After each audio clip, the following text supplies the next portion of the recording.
This is Fat to Fierce. Welcome to the Confidence Chronicles. I'm your host, Amy English. Join me on this empowering adventure towards a healthier relationship with food, body, and self, one delicious bite at a time.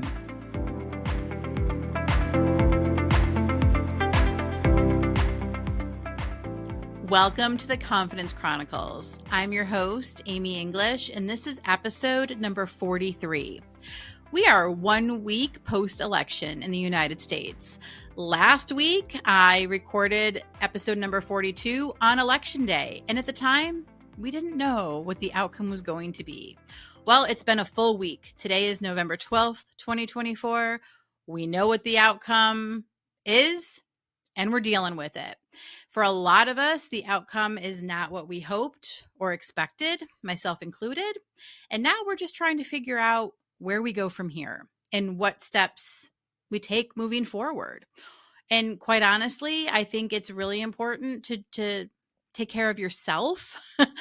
And, I saw a helpful post on Facebook today that said, just ground in if you need to, before you start reaching in a direction. And I found that to be really helpful because the last week has been a whirlwind of emotions. And listen, we've been seeing, at least, I've been seeing a lot of really negative stuff circulating, really harmful, hurtful stuff. And so, when I was thinking about what I wanted to talk about today in this episode, in episode number 43, I don't want to talk specifics about the election because let's face it, we can get that information from a gazillion different sources. Okay. There's a lot out there, a lot of opinions. All right. And we've got to be mindful of those. Okay. Especially when we're trying to take care of ourselves and especially when we're trying to stop stress eating. Okay. Because let's face it, this has been a wild and crazy election season. Really, the last 8 years have been wild and crazy, okay? And the one thing I will share, the one thing that has been very helpful over the last week, and I've reflected on this a lot, is the fact that I don't stress eat anymore. So I'm real happy about that because I know, my stress levels were getting up there, and I was grateful. I am grateful that I no longer turn to food when that happens, right? I have found other ways of managing my stress. And that's one of the things that we're going to talk about today, okay? So let's just go there. And I will invite you to grab something to take notes with if you want, because I don't know, I have a hunch there's going to be some good nuggets of information that come out of this today. At least we'll see, okay? All right. So how do we handle stress? Okay. That's not the only thing I'm going to talk about today, but really how to keep that stress. Because listen, it's normal to feel stress. It's normal to feel lots of different emotions, the overwhelm, the exhaustion. Okay. That's normal. And if you're not excited about the outcome of this election, okay, if you're one of the 47% of us who is not pleased with how this went down, then you're not going to feel excited or happy. Okay. It's normal. Just like it would be the opposite. Okay. If the other candidate had won, right, then there would be like a group of people not happy. Okay. So there's people who aren't happy is what I'm trying to say. And there's people who are feeling a lot of emotions right now. They're just with everything that's circulating and going around, you just got to kind of like come back to yourself and really start paying attention to where you're putting your focus and being really mindful of who and what is getting your focus. All right. And so while negative emotions are part of the human package, okay, they're going to happen. We can be intentional on where we go with those emotions moving forward. And what I mean by that is being very intentional on not completely losing ourselves into the land of what if and the island of despair. That sounds so dramatic. But I'm going to share some stories around this to explain what I mean. Now, I'm quite sure that at some point in this podcast journey, I have shared with you my story about what ifing. But I think it deserves a repeat, right? So that's what I'm going to focus on today. And what I mean by that is like, what if and why it's not always helpful. You know what I mean when I say what if? Like, what if this happens and what if that happens? But it's not like a positive, okay? It's like a doom and gloom type of situation. We want to be mindful of that. Let me kick things off with the story, okay? So this goes back to 2013 when I was newly diagnosed with breast cancer. All right. And when I was first diagnosed, I really threw an adult temper tantrum. I mean, I was kicking and screaming. I remember the moment. I was devastated to have received, the diagnosis. And I remember speaking to my doctor, and she said, take your time, feel what you got to feel, and then I'm going to give you a to-do list and everything that you need to do next. And I was so grateful for that, because really, like when you receive devastating news like that, you're just kind of like, you don't even know what to do. And so I did. I took my time. I had my temper tantrum. I called in sick for the rest of the day at work, because at the time I was still working in wireless telecommunications. Felt my feelings. Listen, this is way before I ever learned about life coaching, right? But I felt my feelings, and then I got to work. And I got to work on my next steps, because there's a lot that happens when you're diagnosed with something like cancer. You got to start setting up your appointments. There's a whole bunch of scans. Like there's just a lot. It's a whole process. There's a lot that's involved in all of that. And one of the appointments that I had set up for myself was attending a Q&A session for newly diagnosed cancer patients. So there was a panel of different doctors, including a psychologist, and then a whole bunch of us in the audience who are newly diagnosed cancer patients. And they were just there to, answer any questions that we had and just kind of help us understand what the road ahead was going to look like, right? The immediate road ahead, I should say. And, it's funny because I remember being there, and I remember it being very crowded. There were a lot of people in the audience, which, I mean, that is one thing that I realized when I was going through cancer treatment is every doctor's office was packed.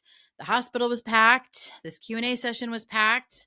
A lot of people diagnosed with cancer.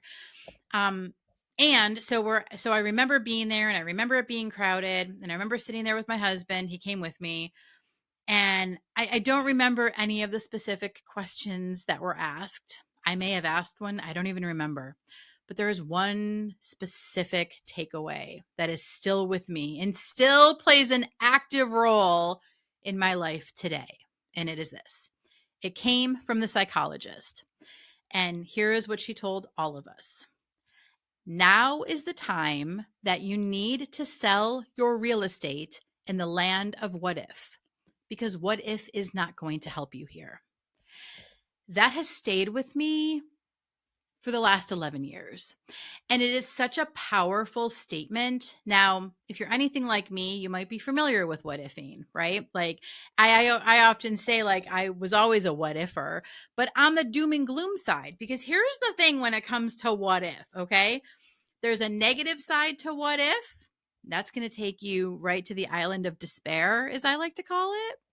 But then there's a positive side to what if that can take you to the island of possibility. All right. What I'm talking about specifically today is the negative side of what if, the one that takes us to the island of despair. All right. That's not a fun place to be. And I also want to share, here's how I think of these islands. All right. So there's the island of despair, there's the island of possibility. There's also the island of neutrality, all right, where you're just neutral. You're not necessarily in despair. You're not necessarily in possibility. You just are where you are, and that can be neutral, All right. So I just think that's helpful to think about. All right. Because oftentimes, and I see this a lot with my clients, and I know it's true for me, we go to these extremes where it's like this all or nothing. And I think remembering that we can bring ourselves back to neutral is such a helpful thing. Okay. Anywho, so what if when it is on the negative side of the house is not helpful? I don't think ever. Like, I don't think I cannot think of a time when negative what ifing is ever beneficial.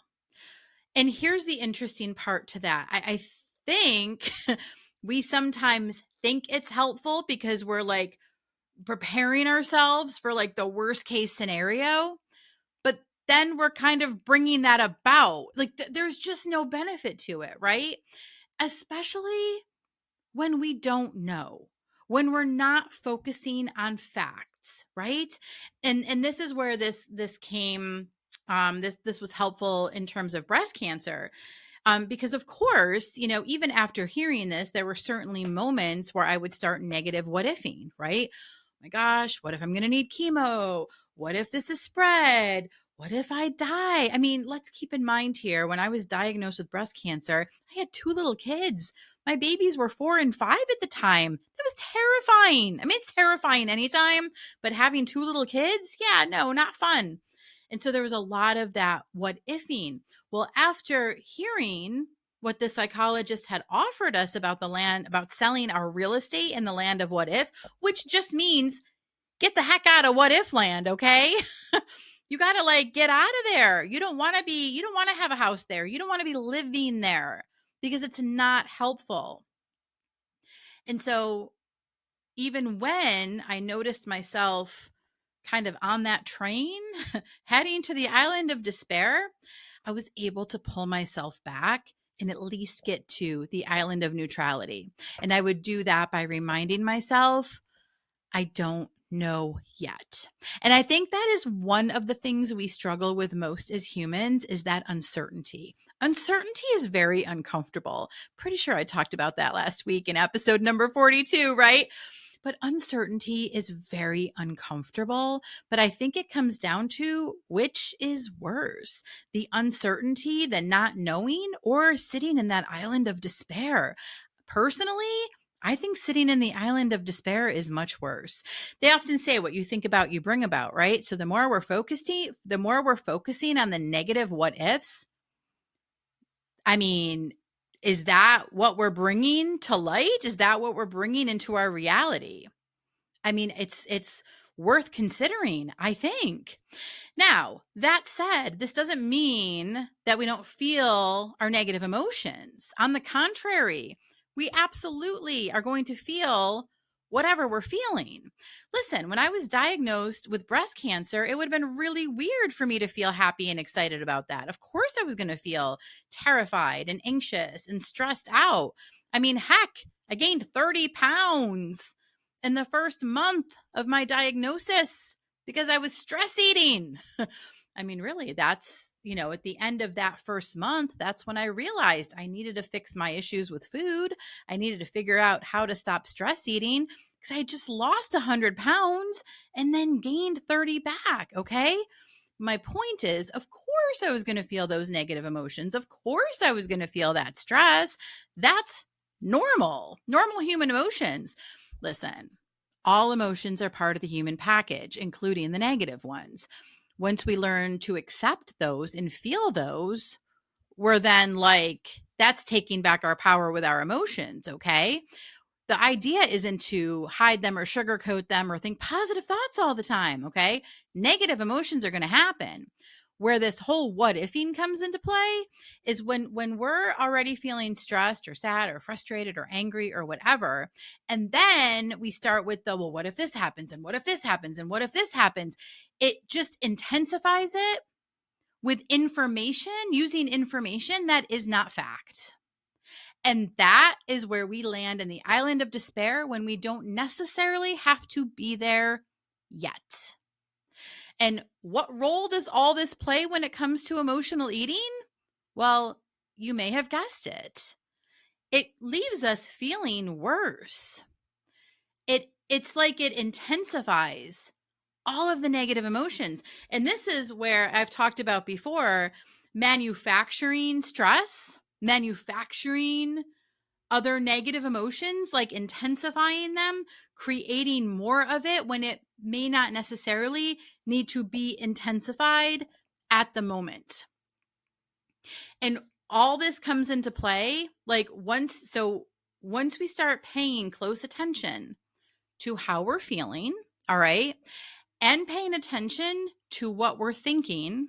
And this is also where the environmental detox comes into play. And if you remember, we talked about this in episode number 12. If you have not listened to that episode, I highly recommend you go back and you go and listen to it. If you already did listen to it, it's great for a refresh, especially right now, because it is so important to pay attention to who's getting your attention, who's getting your focus, right? Where are you putting your focus? What's coming at you? What are you listening to? What are you watching? What are you reading? I have had to pull myself back so many times this week from certain accounts on social media, from certain news channels. Okay. If you recall, I talked about when I ride my bike, that's when I would watch the news. I have stopped doing that this week. All right. And instead, this morning, as a matter of fact, I decided to listen to Abraham Hicks while I was riding the bike. And if you're not familiar with Abraham Hicks or Esther Hicks, super powerful to listen to. It's really fascinating. Anyway, again, this is paying attention to your environment and what's coming at you. I'm recognizing right now, listening to a bunch of news outlets share their opinions when there are certain facts we know at this point, but we don't know everything. And a lot of it is opinion based. And for right now, for me, that's not helpful at all. Like I'm trying to figure out where I'm going to go from here, right?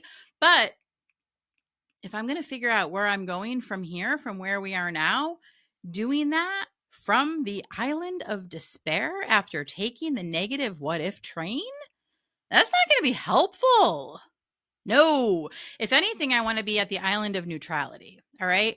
I'm not quite feeling the island of possibility right now. If you are, I mean, great for you. I am not. All right.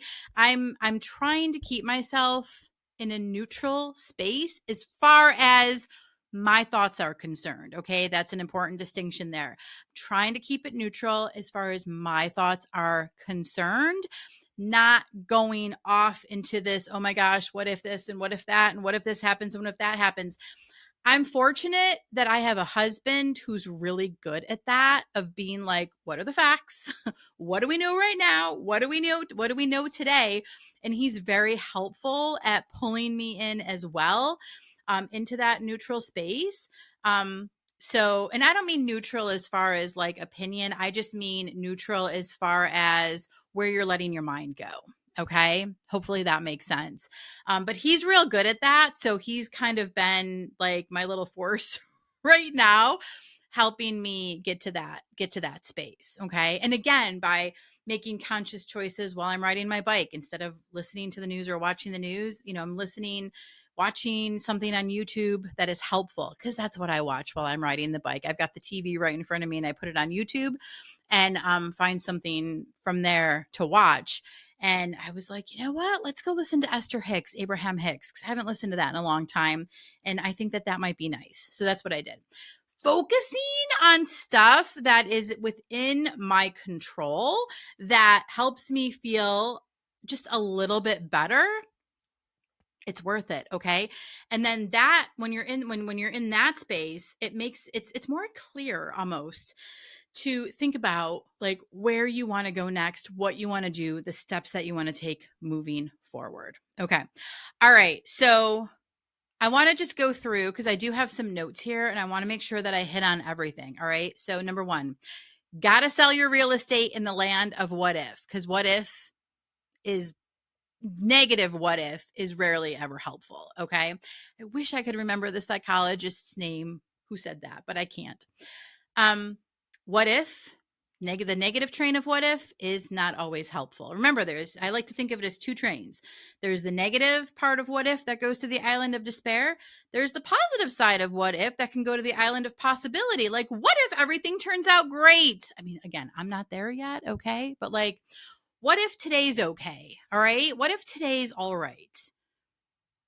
Maybe a little helpful. Anyway, it all comes down to what you're allowing yourself to pay attention to and to think. Okay.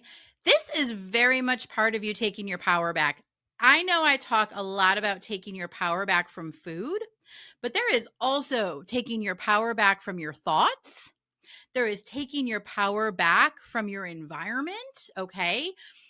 No, we can't get rid of all things and all people. And like if you are at a job that you don't love, maybe right now you need to stay there because you got to pay your bills. Okay. But are there ways that you can make it a little bit better for yourself, even if there is something that you don't love to do right now? Okay. So we can take power over our environment, especially when it comes to what we're listening to, what we're reading, and what we're watching. Okay. Social media. Social media is a big one. I'm going to share with you what I did today because I didn't know you could do this. On TikTok, I found out that I can set a daily limit for how much time I spend on TikTok. I did that today. Very proud of myself for doing that because I've noticed I've been getting sucked into TikTok. And I've got to be very careful there because here's the other thing. And I realized that, I'm fairly new to TikTok. I've been on there for about a year. But what I realized, and you probably already know this, is that not everything that they put on TikTok is real. Not everything is true. All right. So again, it's paying attention. It's noticing how you feel when you listen to or watch certain things. And it's being very mindful, very demure, but being very mindful of how you feel when you're watching things and being intentional about where you're putting your focus and your attention. Okay. And being aware of your energy. All right. Okay. So there's a helpful side to what if, and that helpful side can be empowering. Okay. So when you're talking about the positive side of what if and that island of possibilities, like I'm able to go there with my business right now. Okay. I'm not able to go there with everything right now, and that's okay. All right. It's all about baby steps. Just got to recognize the most important piece to this is to recognize if your what ifing is helping or hurting. Okay. And then as a recap, listen to episode 12 on the environmental detox. My hunch is that that's going to be very handy right now to listen to. All right. What else did I want to cover? We talked about the island of despair and the island of possibility. I think that's it. I think that's going to be a wrap for today. Here's what I want to leave you with. At the end of the day, this comes down to you taking care of you, taking your power back, not just from food, but from all the things in that you are able, like your environment, what you're paying attention to, what you're listening to, noticing how you're feeling, noticing what you're thinking. Okay. Now, here's the other piece to this. Like, as someone, I consider myself someone who was stewed in negative thought for a very long time. I think a lot of us are. Okay. I didn't even realize the depths to my negative thinking until I started training to become a life coach. And in the years since, I mean, even to this day, like I have to actively work on my thoughts. And that's because I have a human brain just like you, right? And it's almost like we're wired to think these negative thoughts. And so we have to be very intentional in recognizing them and deciding, do we want to continue to think that? Is it necessary? Is there another thought that feels better? Is there another option that feels neutral? Okay. Maybe you don't even get to better yet, but you just get to neutral. And I think where neutral comes in is it brings us at least for me. It brings me to the present moment of where I am at right now. Okay. I don't have to go to despair. I don't have to go to like positive possibility. I can just be, and I can be with me. And for right now, that's enough. I hope this has been helpful. I hope you've gotten some good nuggets, and I wish you well as you practice this. And as always, if you want some support with your thoughts, especially as it pertains to food and emotional eating and your body image, book a connection call. Have a great week.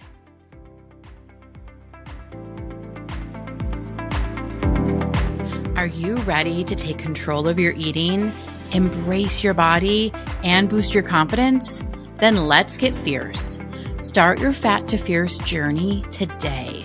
Go to amyenglishcc.com for more resources and to book your discovery call.